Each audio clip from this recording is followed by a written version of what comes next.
आदिलक्ष्यम् एकं नित्यं विमलमचलं सर्वधी साक्षिभूतं भावातीतं त्रिगुणरहितं सद्गुरुं तं नमामि। गुरुर्ब्रह्मा गुरुर्विष्णू गुरुर्देवो महेश्वरा गुरुर्साक्षात् परब्रह्म तस्मै श्री गुरवे नमः। मला वाटते अंतरी वसावे तुझ्या दासबोधासी त्वा बोध व्हावे अपत्यापरी पाजरी प्रेमग्रासा महाराजया सद्गुरु रामदासा। जय जय रघुवीर समर्थ श्रीराम श्रीराम श्रीराम। सर्वप्रथम आपल्या सगळ्यांच्या हृदयस्थ आत्मारामाला नमस्कार करून गणेश स्तवन पहिला आपण मागच्या वेळेला बघितला होता, ग्रंथारंभ लक्षण हे प्रस्तावनेसारखं आहे आणि आता खरी सुरुवात आहे असं म्हणायला हरकत नाही, कारण गणेशाला वंदन केल्याशिवाय कुठल्याही ग्रंथाची सुरुवात होत नाही.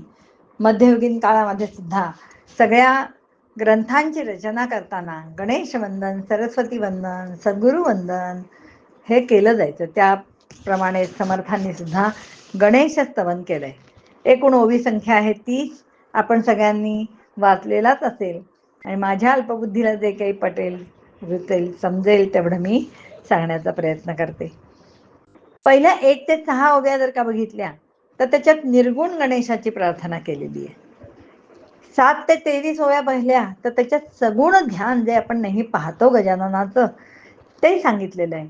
आणि 24 ते 30 ओव्यामध्ये उपासनेची फलप्राप्ती सांगितलेली आहे. समर्थांनी स्वतः ह्या गणपतीचा अनुभव घेतलेला आहे आणि त्यांनी शिवथरघडीमध्ये हा जो दासबोध लिहिलाय साधारणपणे सन शके 1570-71 सुमार जावळीचे जे दौलतराव मोरे होते ते मृत्यू पावले आणि त्यांच्यानंतर यशवंतराव गादीवर बसले, यशवंतराव मोरे.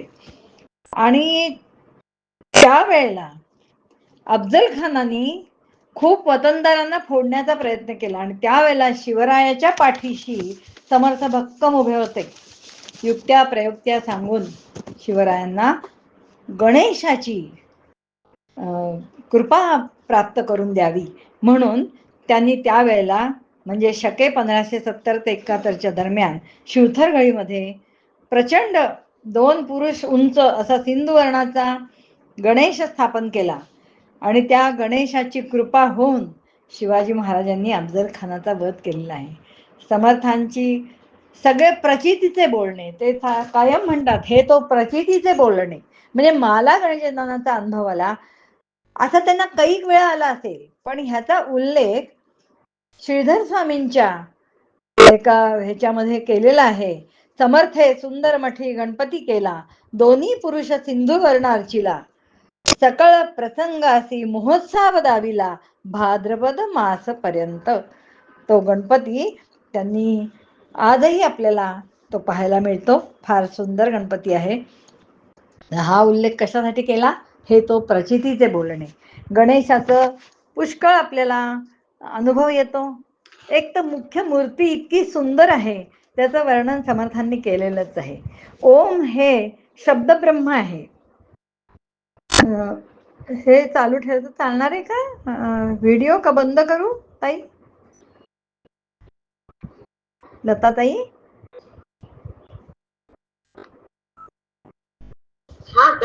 व्हिडिओ चालू असू दे का बंद करू?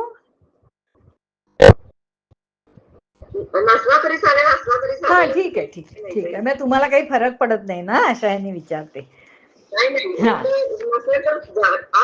लांबून लोक जॉईन झालेत ना, की तुला काही लंडनहून जॉईन झालीये, त्यामुळे आपण काळजी घेतो. बरं, मग मी बंद करते, मग कॅमेरा बंद करते म्हणजे मग प्रश्न नाही येणार. हा ओके. तर हे ओम हे अक्षरमुळी शब्द ब्रह्म आहे. आणि निर्गुण महागणपती हा ओंकार स्वरूप आहे. ज्या वेळेला विश्वाची रचना झाली, परब्रह्माला स्मरण झालं, पुढे तो येईलच आपल्याला विचार, त्यावेळेला पहिली निर्मिती जी शब्द ब्रह्माची झाली ती ओम अशी झाली. आणि म्हणून हा शब्द ब्रह्म जो आहे तो विश्वाची संपूर्ण जाणीव रूप जो आहे तो भगवंत गणेश आहे. म्हणजे संत म्हणतात विश्वरूपी जी जाणीव आहे तो म्हणजे गणेश. गणांचा ईश, गण म्हणजे समूह. महासमूह माणसांचा असेल, इंद्रियांचा असेल, किंवा पंच कर्मेंद्रियांचा असेल, तर ह्याच्यावरती नियंत्रण ठेवणारा, संपूर्ण विश्वावरती नियंत्रण ठेवणारा असं जे अधिष्ठान आहे तो म्हणजे गणपती. तर संतांच्या वाङ्मयामध्ये सगळ्या आपल्याला दिसून येतं की सगळा शुद्ध जाणीव जी आहे ती म्हणजे गजानन आहे. पहा, माणसाच्या मनामध्ये अर्थ समजण्याची जी पात्रता असते ना, तो गणेश आहे, तो गणपती आहे. म्हणजे ते अधिष्ठान जे आहे, जिथे अर्थ समजण्याची पात्रता येते ते गणपतीचं अधिष्ठान आपल्यामध्ये आहे. आणि त्याचं स्थानही माहिती आपल्याला सगळ्यांना, मूलाधार चक्रामध्ये स्थान आहे. सुरुवातीला जे त्यांनी सांगितलं ओम स्वरूप, तर अ, उ आणि म, अर्धमात्रा आणि बिंदू, ह्याच्यातच मुळे सगळं निर्गुण स्वरूप साठवलेलं दिसतं आपल्याला. अ म्हणजे जागृती, उ म्हणजे स्वप्न, म म्हणजे निद्रा, अर्धमात्रा म्हणजे तुर्या आणि बिंदू म्हणजे उन्मनी. जागृती, स्वप्न, सुषुप्ती, सुषुप्ती म्हणजेच निद्रा, सुषुप्ती, तुर्या आणि उन्मनी ह्या माणसाच्या अवस्था आहेत. आपण जागे असतो त्यावेळेला आपलं मन काम करत असतं, देह काम करत असतो. स्वप्नामध्ये तेच मन सगळे आकार घेतं. निद्रेमध्ये, निद्रा म्हणजे गाढ निद्रा, सुषुप्ती ज्याला म्हणतात, त्यावेळेला लय पावलेलं असतं, ते अंतःकरण लय पावलेलं असतं. अर्धमात्रा म्हणजे तुर्या ही अवस्था आहे. ह्या सगळ्यांना हळूहळू साधनेच्या अवस्था आहे. तुर्या अवस्थेमध्ये आपल्याला उंबरठा म्हणतात. तुर्या अवस्थेला म्हणजे एकीकडे पलीकडचंही दिसत असतं, पलीकडचं म्हणजे परावाणीच्याही पलीकडचं परमेश्वर, त्याचंही दर्शन होत असतं. आणि एकीकडे मी आहे, मला दर्शन होतंय आणि मी तो अनुभव घेतोय, ह्याच्यामध्ये असतं. म्हणजे तुर्येमध्ये उंबरठा म्हणतात. उंबरठ्याचा दिवा कसा दोन्हीकडे प्रकाश देतो, त्याप्रमाणे तुर्य अवस्था आहे. आणि बिंदू जो आहे शेवटचा वरचा, तो म्हणजे उन्मनी अवस्था आहे, की परमात्मा गणेश आणि मी एकरूप आहे. हे सगळं ह्या ओम ह्या एका अक्षरातून समर्थांना सांगायचंय. या एक ओम ह्या अक्षरामध्ये सगळ्या संतांनी ओम नमोजी आद्या ज्ञानेश्वरांनी म्हटलंय. तसं ओम नमोजी या ठिकाणी 3 प्रकारे वंदन आपल्याला केलं दिसेल. ओम हे निर्गुण रूप आहे, त्याच्यानंतर म्हटलेलं आहे. नमो म्हणजे वंदन करणं. 3 प्रकारचं वंदन आपल्याला आढळतं. एक वंदन आहे ते म्हणजे नमस्कार करणं, किंवा काय आपण म्हणू त्याला ब्रह्मवाचक. पहिलं ब्रह्मवाचक, ओम हा ब्रह्मवाचक शब्द घेऊन त्यांनी वंदन केलं. दुसरं नमस्कार रूप, नमोजी शब्द वापरलाय, म्हणजे नमस्कार रूप वंदन आहे. आणि तिसरं आशीर्वाद रूप वंदन आहे. कारण त्यांनी पुढे म्हटलंय बघा, ओम नमोजी गणनायका सर्व सिद्धी फळदायका अज्ञान भ्रांती छेदका बोधरूपा. माझी हे अंतरी भरावे सर्व काळ वास्तव्य करावे, मज वाक शून्यास वदवावे कृपा कटाक्ष करुनी. हा कृपा कटाक्ष शब्द आहे ना, तो काय आहे, आशीर्वाद रूप वंदन आहे. मी वंदन करतोय तुमच्या कृपेसहित सर्व काळ माझ्या अंतरात आपण वास्तव्य करावं. कशासाठी? अध्यात्माच्या प्रगतीसाठी. इंद्रिय, मन, विषय, विकार ह्या सर्वावर नियंत्रण जेव्हा येतं ना, तेव्हा आपली प्रगती होते. आणि त्या सगळ्यांचा नायक जो आहे तो हा गजानन आहे, गणपती आहे. गण आणि ईश, गण म्हणजे समूह, म्हणजे तो कसलाही असेल, इंद्रियांचा असेल, मन, बुद्धी, चित्त, अहंकार ह्यांचा असेल, विषयांचा असेल, त्यामुळे ह्या सगळ्यांच्यावर किंवा ज्या वेळेला आपण व्यवहार करत असतो त्याला माणसांचा समूह असेल तिथे सुद्धा काय करावं लागतं, ईश म्हणजे ईशन करावं लागतं. ईशन म्हणजे नियमन, संचालक. आणि हा गणेश संबंध समूहाचं नियमन करतो, इंद्रियांचं, मनोवृत्तींचं, विकारांचं.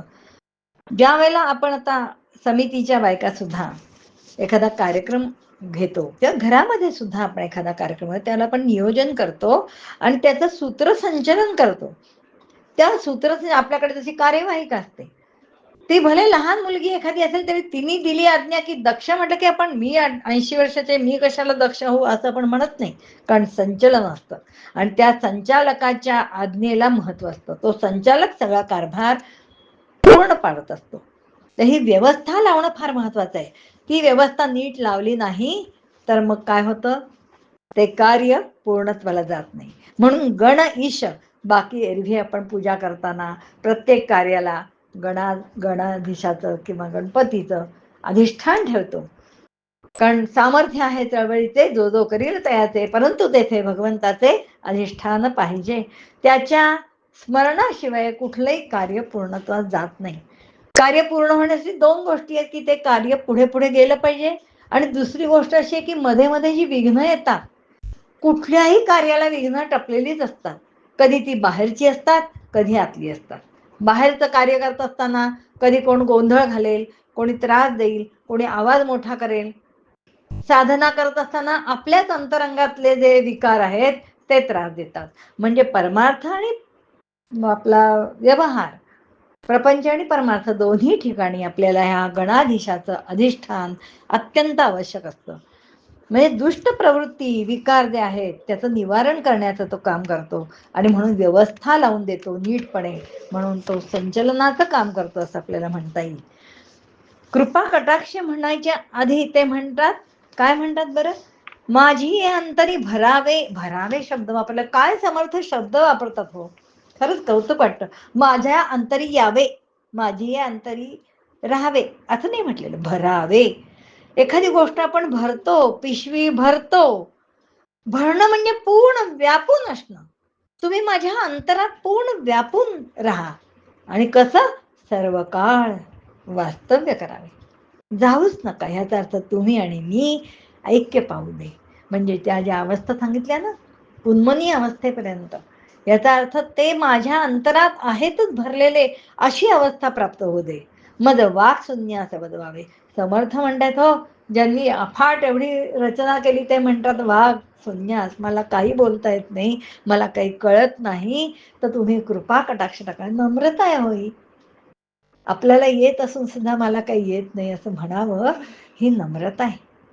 त्यामुळे ते म्हणतात की कृपा कटाक्षाने तुम्ही माझ्यामध्ये येऊन भरावं आणि संपूर्ण कृपा करावी. हा ग्रंथ आणि हे सगळे लोक काय करावेत, पावन करावेत, ग्रंथ पूर्णत्वास न्यावा, मध्ये मध्ये जे अडथळे येतील ते दूर करावे.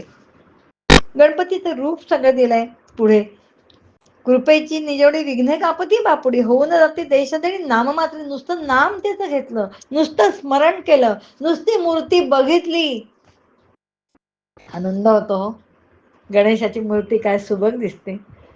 कुठल्याही गणपती बघा, दगडूशेठ बघा, अष्टविनायकातला बघा, कुठले बालमूर्ती बघा, छोटी छोटी मुलं दगडाची मूर्ती बनवतात, काय ती सौंड सुरेख, डोळे कान आवाळूवरचं, खूपच गंडस्थळ, तो पितांबर, 4 हात, सगळं वर्णन मी करायला नको, तुम्हाला माहितीच आहे. त्याचं हे वर्णन सगळं बघून मुळे आनंद होतो, इतका आनंद होतो की त्यांनी आपल्या हृदयामध्ये अखंड स्थित राहावं आणि कृपा करावी असं समर्थ म्हणतात. सगुण रूपाची ठेव महालावण्य लाघव, नृत्य करिता सकळ देव तटस्थ होती. अतिशय कलागुणांमध्ये प्रावीण्य असलेला असा हा गजानन आहे. काय त्याला येत नाही असं नाही, तो मूळच रूप आहे, मूळ जाणीव रूपच आहे. आणि त्यामुळे अर्थातच तो, कशी कला, नृत्याची कला कशी असते बरं, सोपी नसते नृत्य करायचं एखादं.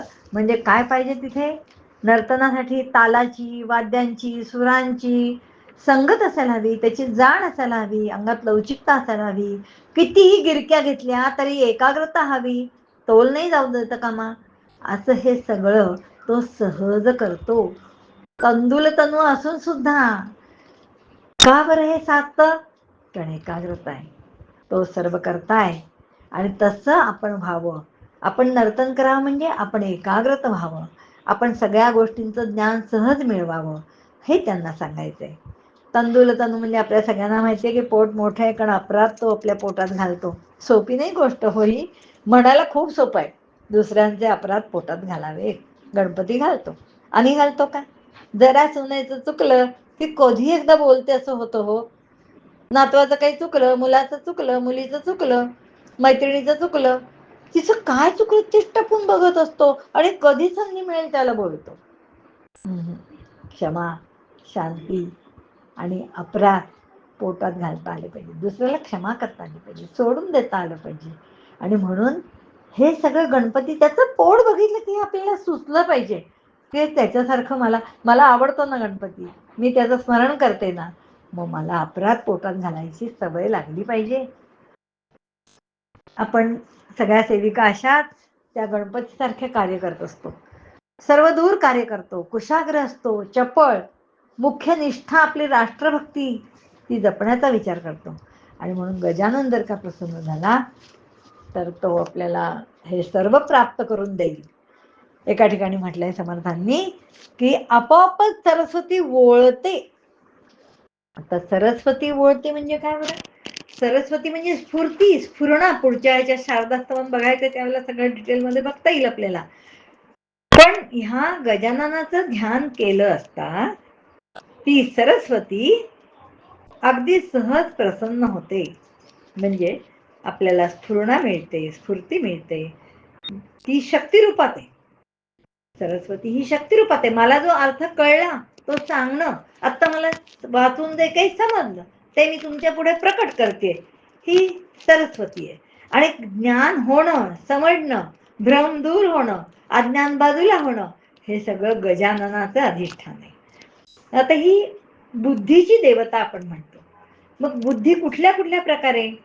प्रज्ञा, मेधा, मती आणि मनीषी या 4 प्रकारे कार्य करते.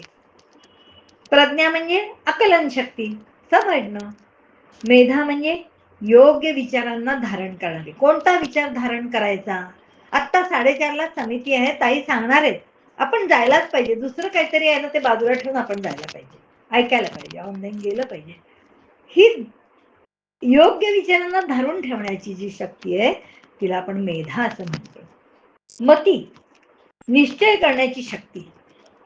निश्चय, एखादा निश्चय आपण करतो आणि तो अंमलात आणतो, त्याला मेधा, आपलं मती असं म्हणतात. आणि मनीषी म्हणजे मनन करणारी, त्याच्यावर चिंतन करणारी, व्यक्त करायच्या आधी चिंतन करणारी आणि व्यक्त केल्यानंतर सुद्धा चिंतन करणारी. पहा, एखादं आपण वाचलं की आपण चिंतन करतो, कोण त्यावर बोललं, काही अजून काही मिळालं की आपण स्वतः त्याच्यावर चिंतन करतो, दुसऱ्यांचं चिंतन ऐकतो. ही सगळी काय आहे? मनीषी बुद्धी आहे. तर हे सगळ्या रूपांनी तो गजानन आपल्या शरीरात असतो, विश्वात असतो, तुमच्यात, माझ्यात, सगळ्यांच्यात असतो. मग असा गजानन आपल्याला जर का प्रसन्न झाला तर काय कमी आहे हो? तो आपल्याला अर्थात सगुणाचे आधारे निर्गुण पाविदे निर्धारे असं समर्थ म्हणतात. ध्यान हा एक शब्द एका ठिकाणी वापरलेला आहे समर्थांनी. ध्यान गणेशाचे वर्णिता, मती प्रकाश होय भ्रांता, गुणानुवाद श्रवण करिता वोळे सरस्वती. त्याचं ध्यान हा शब्द वापरलेला आहे. नुसतं बघावं गणपतीकडे असं नाही म्हटलेलं. ध्यान गणेशाचे वर्णिता, मग त्यांनी सगळं ते वर्णन केलेलं आहे. कसा असतो गणपती? त्याच्यातला वरवर अर्थ आपल्याला माहिती, पिवळा पितांबर नेसतो, दिव्य वस्त्र असतं. याचा अर्थ बुद्धीचं तेज, ते दिव्य वस्त्र आहे. त्याच्या हातामध्ये 4 हात आहेत त्याला, म्हणजे 4 पुरुषार्थ आहेत. कसे आहेत कान? सुपासारखे आपण म्हणतो, म्हणजे फडफड फडफड करून बाकी जे नको आहे ते सगळं ऐकावं, श्रवण अवघे करावे, परिस्तार ते शोधून घ्यावे. ऐकलं सगळं, पण त्याच्यातलं आपण महत्वाचं काय आहे ते ऐकतो. आपण कीर्तनाला जातो, प्रवचनाला जातो, ऐकतो सगळं. आणि मग नंतर महत्वाचं काय आहे ते टिपून ठेवावं, लक्षात ठेवावं, वारंवार त्याच्यावर चिंतन करावं. असं हे कान दोन्ही त्याचे पसरट लांब आहेत. म्हणजे अगदी व्यवस्थित ऐकून जे हवंय ते घेण्याची बुद्धी आपल्याला त्याचे कान बघून आली पाहिजे. त्याच्याकडे पाहून आपल्याला हे सुचलं पाहिजे. कसं आहे, षटपद कुळपद आहे तो. षटपद कुळ. षटपद कुळपद म्हणजे काय? अंतःकरण, पंचक आणि विवेक ही 6 पद त्याच्याजवळ आहेत. अंतःकरण पंचक म्हणजे काय? मन, बुद्धी, चित्त, अहंकार आणि अंतःकरण. ह्या 5 मिळून अंतःकरण पंचक म्हणतात. आणि विवेक, विवेक म्हणजे निवड. ही ज्याच्याकडे आहेत त्याला निश्चितच यश आहे. 14 विद्या आहेत त्याच्याकडे. 14 विद्यांचा स्वामी आहे. कोणत्या 14 विद्या आहेत? 4 वेद, 6 वेदांग, न्याय, मीमांसा, पुराण, धर्मशास्त्र. आता 4 वेद, 6 वेदांग कोणती? शिक्षा, छंद, निरुक्त, व्याकरण, ज्योतिष आणि कल्प. आणि उरलेले 4 आहेत ते न्याय, मीमांसा, पुराण आणि धर्मशास्त्र. ह्या सगळ्यांचा तो अधिपती आहे. अहो, जो ज्याच्यापासून अख्खं विश्व निर्माण झालं त्याच्याकडे काय नाहीये बरं. त्यामुळे आपण पाहावं की एका ठिकाणी 14 विद्यांचा गोस्वामी, रसवलोचन ते हिलावी, लवलवीत फडकावी, फडे फडे कर्ण थापा. कर्ण थापा म्हटलंय, हलव देतो, पाखडून घेतोय. काय ऐकायचं काय नाही. भले काहीतरी लोकांचं चाललेलं आहे, पण आपण काय ऐकायचं आपण ठरवू शकतो. पुष्कळ काय काही येतं व्हॉट्सअपवर, आपण थोडीच बघतो, नाही बघत. आपल्याला पाहिजे ते बघतो. हा विवेक आपल्याकडे आहे. तो विवेक आपला जागृत असला पाहिजे. रसवलोचन हिलावी, अत्यंत सूक्ष्म छोटे डोळे आहेत. का बरं? दोन कारण आहेत त्याला. एक तर त्याची दृष्टी सूक्ष्म आहे आणि दूरदृष्टी आहे. आपल्याला दूरदृष्टी हवी. पुढे काय होणार आहे हे आधी समजलं पाहिजे, त्याचा विचार करता आला पाहिजे आणि नजर आपली सूक्ष्म असली पाहिजे. म्हणून ते ध्यान शब्दातून हे सगुण आणि निर्गुण दोन्ही रूप आपण लक्षात घ्यायचे. 14 विद्या आहेत त्याच्याकडे. अष्टनायका आहेत. अष्टनायका म्हणजे स्वर्गामध्ये असलेल्या अष्टगायिका. उर्वशी, मेनका, रंभा, पूर्वचित्ती, स्वयंप्रभा, भिन्नकेशी, जनवल्लभा, तिलोत्तमा. या मुख्य प्रमुख 8 गायिका आणि नृत्यांगना आहेत. त्या तटस्थ होती, म्हणजे त्यांना येत नाही इतक्या उत्तम प्रकारचं नृत्य, गायन, कला कोणाकडे आहे? गजाननाकडे. सगळं त्याच्याकडे आहे. हो. परब्रह्म म्हणजे गणपती. मूळ माया म्हणजे अंतर्मुख झालेली सोंड. आता हाही एक भ्रम आहे की नाही सांगा बरं. कोण म्हणतं उजव्या सोंडेचा गणपती पावतो, डाव्या सोंडेचा पावत नाही. किंवा प्रपंचासाठी उजव्या सोंडेचा नको, डाव्या सोंडेचाच पाहिजे. बरोबर आहे. उजवी सोंड म्हणजे ऊर्ध्वगती देणारा. आता जो परमार्थ करणारा माणूस आहे त्याला प्रपंचातल्या गोष्टी नको असतात. नको असतात याचा अर्थ हव्याच असतात असं नाही. योगी आहे जो संन्यासी आहे तो उजव्या गणपतीचा, असं लोक म्हणतात बरं. उजव्या सोंडेचा गणपती. आता तुम्ही सांगा, सोंड म्हटली म्हणजे ती हलणार, सरळ थोडीच राहील. तर साधारणपणे जे दुष्ट लोक आहेत ते डाव्या उजव्या असं सोंडेचा गणपतीचा विचार करतात. दुष्ट ह्याचा अर्थ मला म्हणायचंय दुष्ट बुद्धी असं नाही, पण काय म्हणूया त्यांना, म्हणजे प्रपंचातच रमणारे. दुष्ट नाही, दुष्ट शब्द चुकीचा माझ्याकडून निघाला. प्रपंचात रमणारे जे लोक आहेत ते उजव्या आणि डाव्या सोंडेचा विचार करतात, पण त्याची सोंड खरी सरळच आहे. का बरं? ती सर्पाकार आहे. आपल्या मूलाधार चक्राशी ज्या नाड्या आहेत आपल्याला माहिती आहे, त्याच्यातली जी सुषुम्ना नाडी आहे ती ह्याचं त्याच्या रूप घेऊन वरपर्यंत ज्यावेळेला जाते सहस्राकार चक्राशी, त्याला उन्मनीच्या पलीकडची अवस्था प्राप्त होते त्या अर्थाने. आणि दुसरा एक अर्थ की त्याच्या पोटावरती जो नाग आहे तोही त्याचं प्रतीक सांगितलेलं आहे. म्हणजे जो नाग आहे तो ह्या सर्पाकार ऊर्ध्वमुख होणाऱ्या कुंडलिनीचं प्रतीक आहे. ती कुंडलिनी शक्ती सर्पाकार आहे आणि ती शब्दांचं उत्पत्ती स्थान आहे, कारण ती परावाणीची आहे. परावाणी कुठे आहे? नाभीच्या पलीकडे. वैखरी, मध्यमा, पश्चंती आणि परा. थोडं फास्ट होतंय का? पण वेळ कमी आहे म्हणून मी भरभर सांगतेय. वैखरी म्हणजे मुखाने बोलतो ते. मध्यमा म्हणजे कंठात, मनातल्या मनात गाणं म्हणतो ना तसं. पश्चंती म्हणजे हृदयातलं स्थान, ध्वनी फक्त. आणि परा म्हणजे नाभीच्या जवळ असलेली वाणी, त्याच्या पलीकडे गजाननाचं स्थान आहे, कारण त्याच्या पलीकडे स्फुरण आहे, नुसतं स्फुरण आहे त्या परावाणीच्या इथे. ती पलीकडे मागच्या बाजूला म्हणजे मूलाधाराजवळ सुषुम्ना नाडी असते, ती ही एक प्रतीक आहे. गंडस्थळ जे त्याचं आहे ते ज्ञानेंद्रियांचं प्रतीक आहे. आणि ह्या गंडस्थळांना ज्ञान आणि विज्ञान असंही एक रूप गुढार्थ दीपिकामध्ये दिलेलं आहे.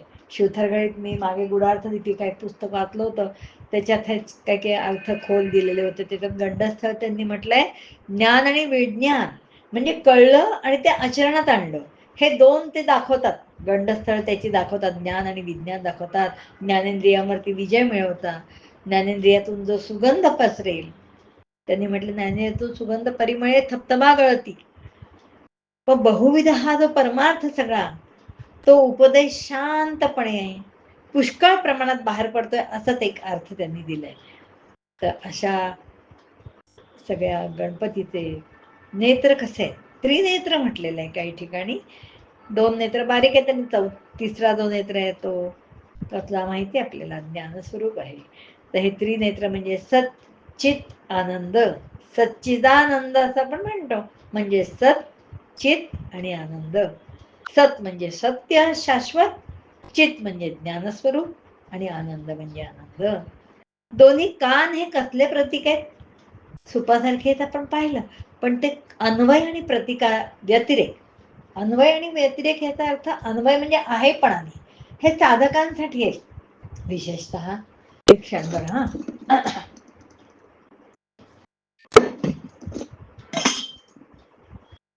साधकांसाठी आहे. अन्वय आणि व्यतिरेक या दोन पद्धतीने साधना करत करत परब्रह्म ऐक्य पावायचं असतं. अन्वय म्हणजे आहेपणाने पाहायचं आणि व्यतिरेक म्हणजे नाहीपणाने पाहायचं. केव्हा तरी पुढे आपल्या येईल विषय, त्यावेळेला जास्त स्पष्ट करीन.